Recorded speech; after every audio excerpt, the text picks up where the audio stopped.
Yes,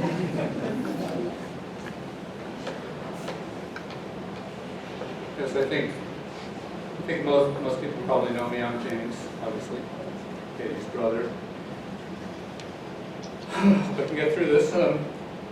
So, most of you, pretty much all of you, knew my dad.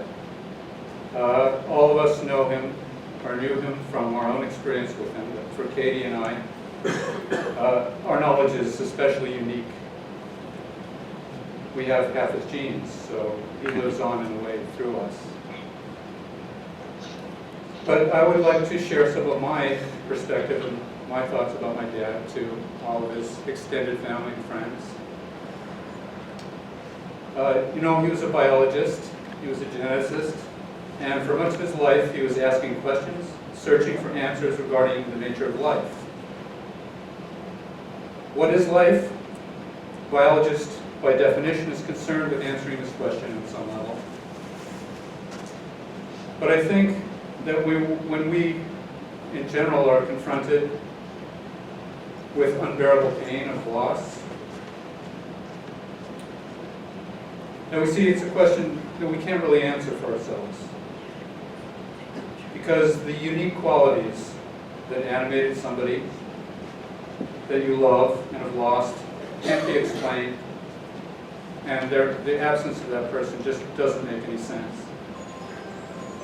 So, the loss of my father, who was my teacher, my role model, my friend, cannot be understood or explained and only deeply felt. Yet, I still ask the question, where did he go? And why? Why is he gone?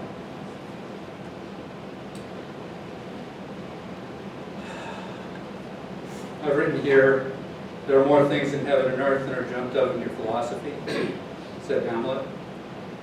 It's self-evident, and somehow there's some comfort in the fact that there are things we can't really know. So my dad, he rarely spoke about his youth, virtually never spoke about his wartime experiences. His early life was not without tragedy and hardship. He grew up during the Depression. He lost a brother, Lowell, at a very early age. His father eventually abandoned his mother, Faye. And at 18 years old, just out of high school, Dad was drafted, shipped off to Okinawa as a medic into the bloodiest battle, final battle of the Pacific. 30,000 American soldiers, untold tens of thousands of other people were killed. Quite an experience for a young man. And yet, through the tragedy, difficulties, and horrors, Dad emerged as the sweetest, the kindest, gentlest man with tremendous humor. He loved to tease. He loved to tease Katie and I. He loved wordplay and wit. He was always good company and always a joy to be with. Recently, when I would speak to him on the phone, I would start a poem by Ogden Nash, one of his favorites. I would say, "When called by a panther," and then I would wait. And although Dad would never say, he would often say that his memory was not what it used to be, he would invariably perk up and respond, "Don't answer." Dad also had a keen sense of honesty and justice. He was disgusted by our government's attack on civil liberties during the McCarthy era, detested corruption in any form, from Watergate and Iran-Contra to the dishonest management of Brooklyn College. And perhaps in part because of his wartime experience, he was very much a man of peace.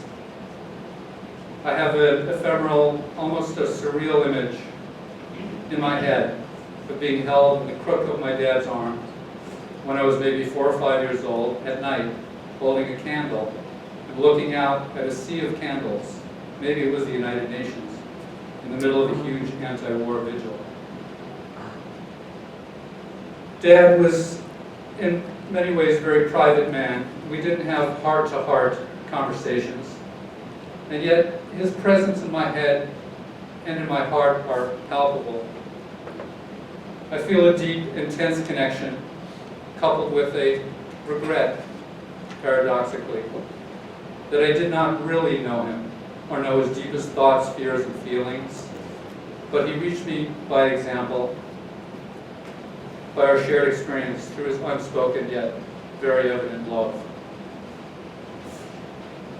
A couple of stories I have. As a kid, I was really somewhat in awe of my dad. He knew everything about everything. He could do anything. Some of my earliest memories are following Dad around the house as he did repairs and construction projects. He had a wonderful ability to work with his hands, which I tried to emulate from an early age. And one of the many gifts that he gave me was the satisfaction that comes with solving puzzles, working out problems, making broken things whole, creating order where there was disrepair. And this has led me in my life to one of my basic beliefs, to which, as Gail can happily attest, I often give voice, namely, anything can be fixed. Well, perhaps not everything.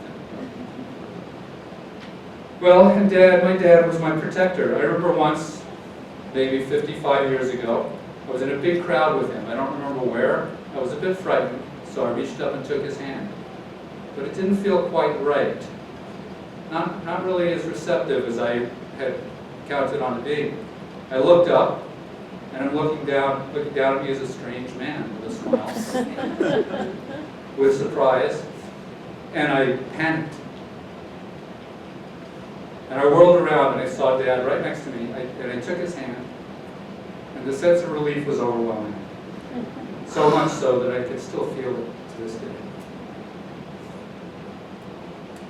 If I could only take his hand again. When